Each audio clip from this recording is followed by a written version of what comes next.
Yo! What's up mga kahabi and welcome back dito sa channel ko. So ito yung pinakaunahang video natin sa buwan ng Abril. So yun, welcome kayo dito sa breeding area ng ating mga guppies. So yun, sa video na to mga pre ay papakita ko sa inyo yung bagong strain na dinagdag ko. So nandun sa RefTab na yan. At yung isa ay nandun sa RefTab na nakapatong sa ating breeding area ng mga mollies. At syempre, quick update na rin sa lahat ng mga RefTab natin kung ano yung laman, anong nabago, at gaano pa karami yung mga guppies sa ating breeding area. So, samahan nyo ako! Let's go! So, yun mga pre, dito tayo magsimula sa RefTab ng ating Japan Blue Gold Double Sword. So, yung tatlong RefTab na ito ay yung mga RefTab ng ating Japan Blue Gold Double Sword. So, yung mga breeder ay nandun sa RefTab na nasa gilid. At dito yung grow out ng mga female. Yan. So napakaraming female na grow out natin dito sa ngayon. So ayan, nakikita nyo, padakot lahat. Ganyan karami yung female na nandito sa atin mga pre. So kinukuhanan ko na lang ng mga naunang lumalaki at binibenta sa pet shop. So dito naman yung mga male na pinapalaki natin. Yan. So marami-rami rin yung nandito. Siguro nasa 50 plus yung nandito na mga male. So dito ganoon din, maraming mga male din na nakalagay. So ito yung tatlong RefTab na to yung pinagkukunan natin ng mga siniship natin. So ayan, doon naman tayo mga pre. So dito, napakaraming fry ng ating Japan Blue Gold Double Sword. So nung nakarang araw ay nagkaling ako. So ito yung natira, konti na lang. Yung mga medyo inferior size yung nilagay ko dito. So dito yung ating Dumbo Ear Mosaic breeders. So konti na lang to mga pre. Naglagay na lang ako ng tatlong female, tatlong male dito. So para makontrol ko yung dami ng mga dem natin, dahil sobrang dami na talaga. So yan, focus natin, tingnan natin. Yan.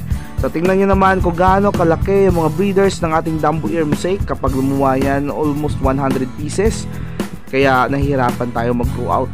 So dito naman yung mga napakalaking mga EBM. So tingnan nyo yung female natin mga pre, parang swordtail na kalaki. Ang lalaki ang haba. Yung mga male natin, yun, yung mga buntot nila kapunit-punit na sa sobrang pagbibreed. Ayan, tingnan nyo. So dito naman, sinabi ko kanina, yung napakalaki din na breeders ng ating Japan Blue Gold Double Sword. So tingnan yung laki. Yan. So parang swordtail na balloon. Grabe, ang laki-laki ng mga breeders dito sa ating breeding area. So ayun, doon naman tayo mga pre. So dito sa RefTab na to yung grow out ng mga male na ating Dumbo Ear Mosaic. Yun, sa mga kaibigan natin na gustong bumili. So pwede kayong mag-message sa akin as long as dito lang kayo sa vicinity ng Iloilo, Rojas. Basta may access lang na pwede natin pagdalhan o padala natin sa mga bus, van. So pwede kayong umorder. So pwede tayo mag wholesale, pwede rin tayo mag retail. So as long as babayaran nyo lang yung transpo. So dito yung mga fry ng ating silver koi guppy. Ayan, meron ng naunang batch na natira. Ayan, visible na sila sa camera, malalaki na, going juvie size na. Tsaka maraming mga fry dito nilagay ko nung nakaraan. So di ko alam kung makikita nyo sa camera. Yun o, tingnan nyo. Yan, maraming mga fry na nilagay ko dito nung nakaraan kasi nag-harvest tayo ng mga fry. So dito, yung ating mga breeders. Ayan, napakaraming breeders natin. So kapag nag-stable na yung panganganak nila ay magbabawas ako dito ng mga breeders. So abangan nyo sa gustong mag-breed din. So benta tayo siguro mga 2 pair ng breeders natin. Kasi kukontrolin lang natin yung dami ng silver koi guppy para hindi tayo mahirapan sa pag-grow out. Yun. So ano pa ba? So dito tayo sa mga female natin. So dito female ng EBM. Yan. So naparaming female ng EBM. Dito ako kumukuha ng pinang-out ko. So tingnan nyo naman, malalaki na. Yung iba big mama na rin. So dito natin pinapalaki yan. Ang dito naman yung mga fry ng ating dem na pinapalaki. So dito female din. So punong-puno ng female dito. So ito yung pang next natin out. So sa nag-order sa atin na going to north. So 150 pieces ata yun. So cater natin yan. So dito meron ako dalawang pair ng P-Dirt Platinum Dumbo Air Red Tail. So binibenta natin to mga pre. Actually meron ng may-ari nito, kukunin na sa susunod na araw. So dyan ko muna sila nilagay para hindi sila ma-stress. So dito naman yung EBM natin. Ayan. So yung electric blue Moscow natin, ayan, napakarami. All male yung mga to. So tingnan nyo ang lalapad na ng mga buntot, maganda na yung katawan. So pwede nang i-out sa market. So hindi ka na malulugi. Pure strain, murang-mura pa. So ganoon tayo magbenta kasi napakarami naman talaga. So hindi natin kaya tong i-hold, kaya ibebenta natin. So yung female ay doon natin nakalagay.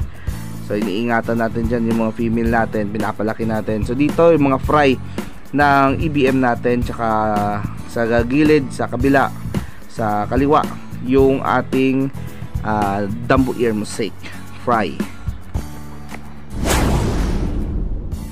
So ayun na nga yung dinagdag ko na isa sa dinagdag kong strain sa ating breeding area ay yung P-Dirt. Yun. So medyo matagal kong pinag-iisipan to. So iniisip ko kung HB White or ito, yung P-Dirt. So nakapag-decide ako na P-Dirt yung paparamihin natin. So actually mga pre, yung kunuha ko to nung nakaraang mga araw sa kaibigan natin. So less than, sabi niya sa akin 1.5 months old pa lang to. So nilagay ko dito sa ref tab na naparaming kitikite. So tingnan nyo, parang biglang nag-semi breeder. Yung problema nga lang yung kanyang fins, yung kanyang Dumbo Ear ay hindi pa talaga lumulutang masyado kasi nga batang bata pa. Pero ito, nakapag-decide na ako na paparamihin natin. So meron ako ditong 6 pair. So conditional pa lang to, yung 6 na pair na to mga pre, kasi magsiselect pa tayo. Siguro mga 2 pairs lang yung gagawin nating breeder, tsaka yung iba ibebenta natin. So magsiselect ako dito ng ating breeder soon, siguro after 1 month, kapag maganda na yung katawan nila. So ito, hindi sila magkapareho na pinagkunan. So iba to, yung P-Dirt na to. So yung P-Dirt na to ay lumaki sa maliit na area, kaya kahit maliit yan, yung Dumbo ay labas na kasi medyo may edad na nga.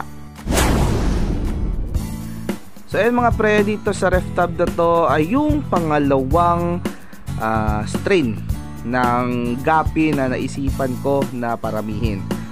So kunin ko yan. So kung hindi niyan kilala, ito yung tinatawag nating Tuxedo Koi Gapi. Yan. So yung babae ay big mama na. So nakuha natin to sa kaibigan natin. So shout out pre, maraming salamat. So alam mo na kung sino ka. So ito, sandali, ang sobrang hirap kunin. Sige na, magpahuli ka na. Yun. So ito yung kinuha natin, yung dalawang pair yung kinuha ko, pero yung isang pair ay binenta ko na kasi talagang namimilit yung kaibigan natin, ayaw talaga umalis kung hindi madala. So nangayayat yung female ko. Ano nangyari? So nakaraan nilagay ko ditong taba-taba, baka nagka-fry. Yun. So nagka-fry yung ating Tuxedo Koi Gapi sa wakas. So hindi na tayo mahihirapan, sure win tayo dito. Yung pera na invest natin sa pagbili ng pair na breeder ay sure win. So sigurado may fry. So nandito may mga fry pa. Yun. So grabe ang bilis ng blessing ngayong summer. So worth it talaga yung pagod natin sa kahakot ng tubig, kaka-water change sa kanila na mabuhay lang. So ngayon meron na namang panibagong fry, at syempre may panibagong aabangan na naman kayo. So yun sa mga kaibigan natin na nanonood ngayon, so please comment down below para naman malaman ko kung hanggang saan naabot yung video ko. At syempre wag niyong kalimutan i-click ang subscribe button, pati na rin ang notification bell para updated kayo sa mga videong ginagawa ko. So ayun mga pre, medyo sumasakit rin talaga yung ulo ko kung saan ko ilalagay, pero may mga spare na ref tab pa ako dito. So ito papakita ko sa inyo. So ayan no, meron pa akong ref tab na 3 dito, 4, 5. So restore ko to lahat. Tsaka nandito sa gilid 6. So pwedeng pwede na yan, makahandle na yan ng 2 strain. So ayun mga pre, hapon na, tsaka uwi na rin ako. So maraming salamat sa patuloy na pagsupport at panonood ng video natin. So please po, kapag nagustuhan nyo naman yung video natin, pakishare naman po para makita ng iba. At syempre sa mga kaibigan natin nagsisimula pa lang sa gapi, so welcome kayo dito sa channel ko. At syempre marami kayong matutunan, mga bagay-bagay sa pag-alaga ng gapi. At syempre mga pinagbabawal na technique na pinagbabawal ng iba pero ginagawa natin. So pwede nyo, depende na lang sa inyo kung susundin nyo. So ayun mga pre, maraming salamat sa patuloy na pag-support at panood ng mga video ko. Please like and share, and God bless us all, and bye bye.